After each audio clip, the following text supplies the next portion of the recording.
Welcome to our channel. Today we how to download Trezor Suite and manage token approvals, detailed guide step by step clearly. Open your preferred web browser.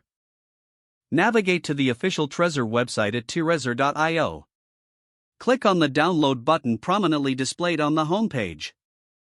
Select the Trezor Suite option tailored for your operating system. Wait for the download to complete. Locate the downloaded file in your Downloads folder. Double-click the file to initiate the installation process. Follow the on-screen instructions to complete the installation. Once installed, open the Trezor Suite application. Connect your Trezor device to your computer via the USB cable. The Trezor Suite will prompt you to enter your PIN.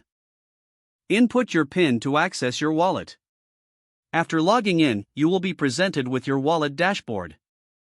To manage token approvals, navigate to the Assets tab. Select the cryptocurrency for which you want to manage token approvals. Click on the Manage Token Approvals option. You'll see a list of all tokens that currently have approval. Review the approvals to ensure they meet your security preferences. To revoke any unwanted approvals, select the token and click Revoke. Confirm the revocation action in the pop-up window. Your token approval settings will be updated immediately. For added security, regularly review your token approvals. Always keep your Trezor firmware up to date for the best security practice. Log out of Trezor Suite when you're finished managing your tokens. If the page does not load, refresh the browser or try again in a private or incognito window.